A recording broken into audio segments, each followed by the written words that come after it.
Hello again, everyone, and welcome back for part 2 of this special back-to-back Christmas trivia party of ours. Yesterday, I challenged Rachel to a 1970s-inspired game of Two Truths and a Lie. If you haven't checked that out yet, that's okay. Nothing in today's episode depends on your having listened to yesterday's. Today, Rachel is the quizmaster, challenging me to a game of Sheperdy, a Jeopardy-inspired trivia quiz. This is the second time Rachel has brought Sheperdy to Christmas Past. Check out our episode from last season to see how I did.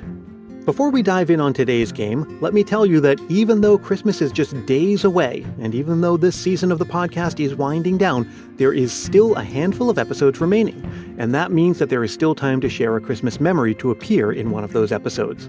Time is starting to run out, but it hasn't run out yet. So record yourself speaking into your phone's voice memo app and send it to christmaspastpodcast@gmail.com. Keep it reasonably short, clean, and family-friendly, and be sure to say your name and where you're from. But do all of that after you listen to today's episode. And on that note, put on your thinking cap and get ready to put your Christmas spirit to the test as we play Sheperdy. This is Sheperdy 2021. Brian, these are typically questions that are more for the novice Christmas fan. You're probably going to have a very easy time, but it'll be fun either way. So the questions go from 100 points to 500 points, and they increase in difficulty as the point values increase. So would you like to start with 100s?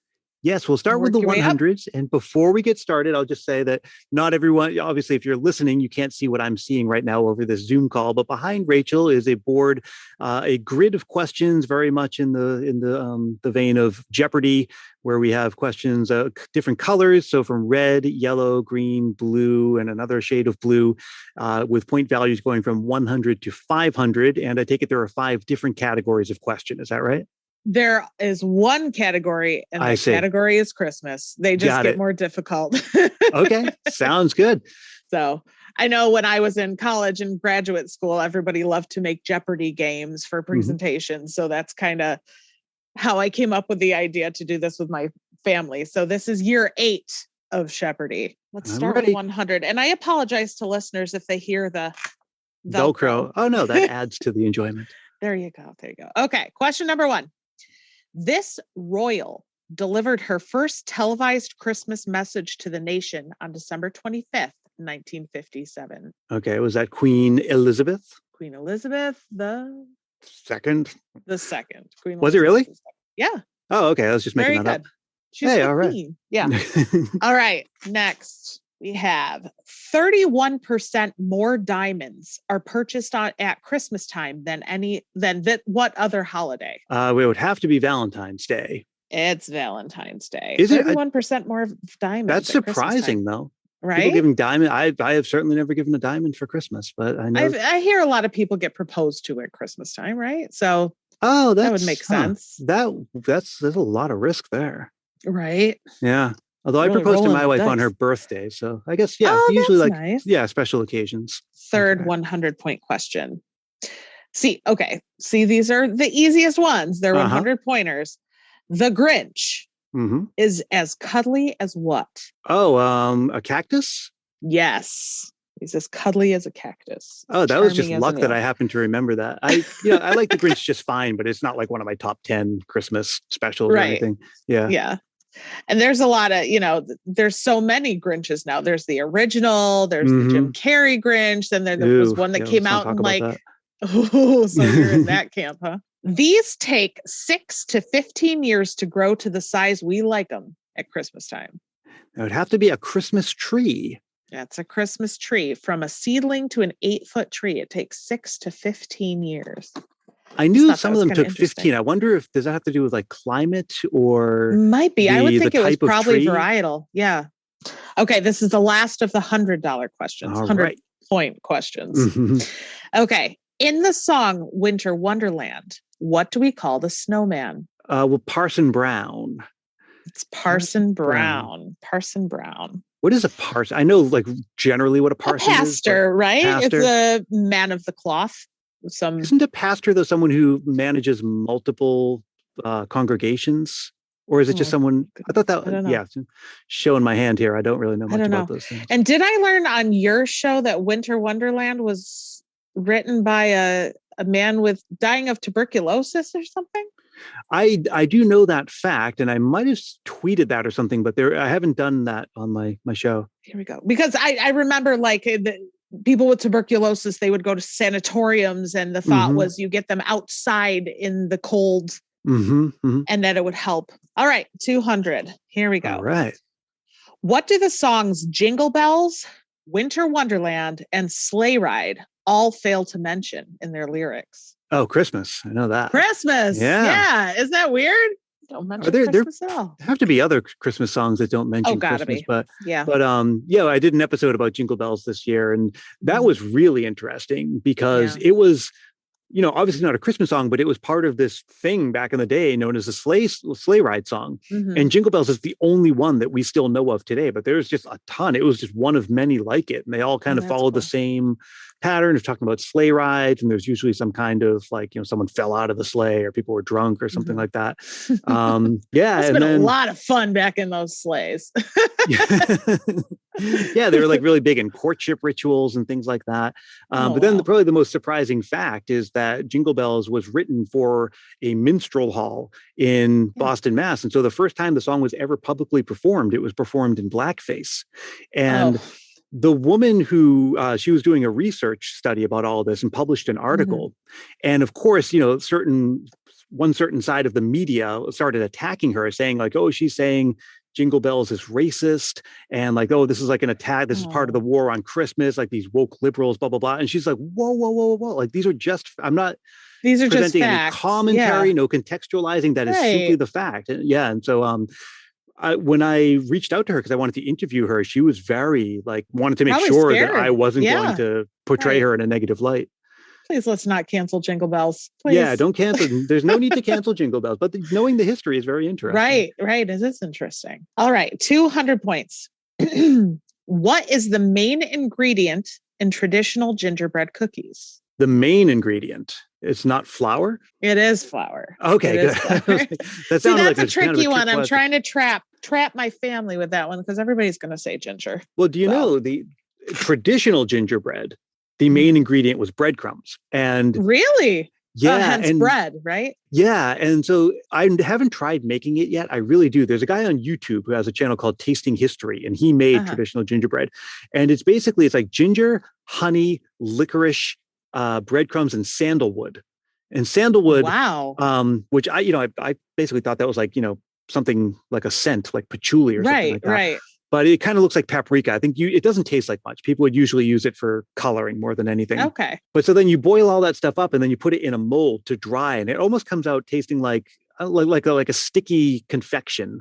Like I guess almost like a fudge-like texture. Oh, I don't know if I'd like that. I don't know. It probably just tastes really sweet and kind of sickly. Right. In some recipes you put beer in it. All right, 200 points. How do you say Merry Christmas in Hawaiian? Is that Mele Kalikimaka? That's the ticket. Mele Kalikimaka. That's my college roommate's favorite Christmas song. It's a good one.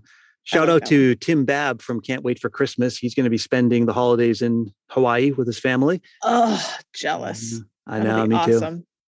Because right now here, looking out the window in New York, it's about 50 degrees and sunny. I'm feeling real Christmassy today. We have a rare rainy day here in the Bay Area. Oh, rain. The people of Finland leave candles here on Christmas Eve to honor their relatives who have passed on. Oh, wow. I have no idea. Maybe the hearth? In graveyards. Graveyards are said to be seas of light on Christmas Eve. That makes a lot more sense than my answer. Okay. See, they're getting a little bit more difficult, difficult. Yeah, that must be really pretty. Yeah. Okay. This company debuted their first Christmas cards in 1915, though people originally started sending Christmas cards in 1843. It's going to have to be Hallmark. It's Hallmark. Very good. And I believe they were the ones who popularized the idea of like a folding card that you put in an envelope and mail. Most Christmas cards before they came along were just postcards. It was just, plain piece of cardboard that you put a stamp on. Yeah. I follow this guy on Facebook. I think it's Weird Christmas. Oh yeah. And he shares all these like Christmas cards, very odd, having nothing to do with Christmas. Yeah. That like was the really thing, especially personified like foods and items and animals, and it's odd. Victorian Christmas cards fell into two camps. Like either they would portray spring, right? It was supposed to be sort of like, hey, the winter's almost over, don't worry, kind of thing. Or yeah, it'd be Christmas. It'd be like animals doing weird things, right? Like a frog dressed up like as a a soldier or something like that. Yeah. Or food like a Christmas pudding that's like running after you instead of you eating with it. like eyes and mouth and legs. Exactly. Weird stuff. Yeah, that's Craig Christmas. from Craig from Weird Christmas. He has a podcast and then also a pretty robust Twitter feed. Yeah, so very interesting. I enjoy it. Okay, we're on to the 300 points, so it's going to be getting a little bit more difficult, I hope, for you. Okay, let's go. The states of Maryland and Michigan both use this familiar fir and balsam related Christmas melody for their state song. Fir and balsam related Christmas melody. The Holly and the Ivy? No. Oh, Tannenbaum. Oh, Tannenbaum. Oh, Tannenbaum. That's Maryland and Michigan's state song melody. Really? Huh. Okay. We kiss beneath the mistletoe because the ancient Norse associated mistletoe with Freya, the goddess of what? Oh, I did an episode about mistletoe. I mean, like love, I suppose? Yeah, love and fertility. Okay, 300. The Christmas spirits of German citizens were heightened in 1989 because of this historic event that occurred the November prior. Oh, the coming down of the Berlin Wall? Yep, the fall of the Berlin Wall. Oh, the Berlin Wall. You were rocking this board, Brian. This is your game today. I remember at Macy's, you could actually buy a piece of the Berlin Wall. Really? They were selling them in little bags. I don't know why I remember that. Back at the what was the name of that mall in Massachusetts? I don't know if teenagers still do this, like hang out at the mall. That seems like a very 80s thing, but not so much anymore. All right. This actor played a very bad Santa in 2003 alongside the late John Ritter and the late Bernie Mac. Oh, that was Billy Bob Thornton. Billy Bob Thornton. I have not seen that movie. It's bad. I mean, it's a decent movie. I kind of enjoy it, but yeah, he's bad. I've been on a movie kick this season. I know you're not a movie person. What are you doing? Generally, I'm not. I think on the one hand, it's because I am just so tired at the end of the day that all I can do after taking care of a baby sit and absorb is sit and watch something. But then, I don't know. Part of me is just a little bit of fear of missing out. There were certain movies I definitely wanted to see. I wanted to see Single All the Way. I loved it. I thought it was fantastic. Yeah. Yeah. And then my wife wanted to watch the Brooke Shields one where they go live in a castle in Scotland. I just started that when I was frosting cookies the other day. It's okay. It's not my favorite, but it was fine. All right. 300. Here we go. So we were just talking about this a little while ago. This spirit is traditionally added to butter and served with Christmas pudding and can either be used to make a sweet icing or to light the pudding on fire. Well, there are any number that you could add, but I think rum is probably one of the most common. Oh, I have brandy here.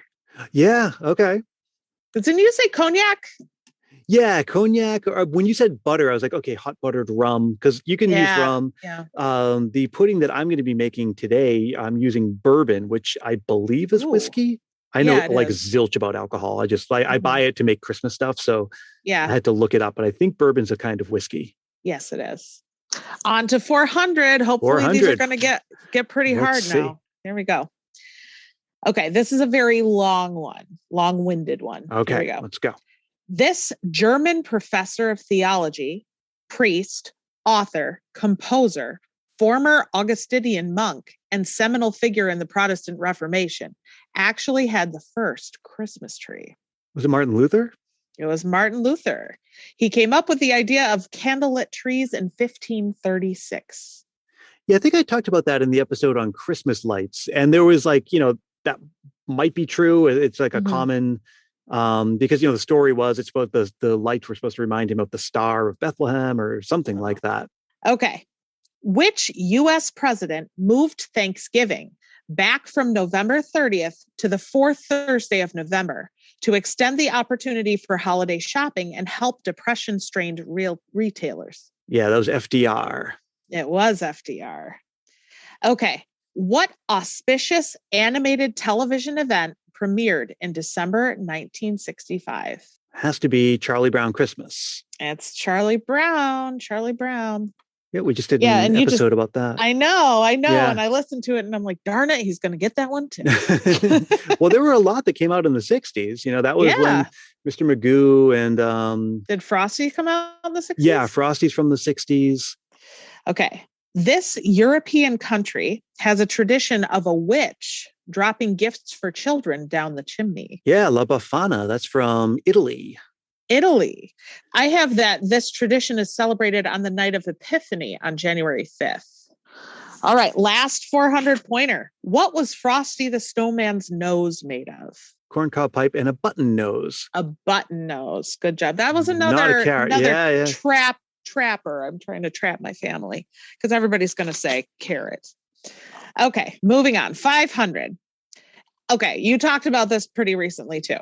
When St. Nicholas dropped gold down the chimney of the home of 3 poor dowryless sisters, it created the what Christmas tradition? Yeah, it was supposed to have been the leaving the stockings by the chimney. Yes, stockings by the fireplace. And I think people would leave stockings by the fireplace anyway to dry them. Them. The idea was that St. Nicholas, when he came, he would put the treats in the stocking. Only problem was chimneys weren't invented until about 800 years after St. Nicholas's time. That's a Roman invention from much later. So it's like, I think with a lot of these legends, you assume that part of it's made up, but there's just no way that's true. Well, and I had read somewhere that he threw it in the window because their father was not going to accept charity. So he's like, I'll just throw it in the window, and it landed in the stockings. All right, 500. Here we go. This U.S. state that shares its name with a popular musical was the first to declare Christmas an official holiday. Yeah, Oklahoma. That was, when was that? 18 something. It was a federal holiday in 1870 under President Grant.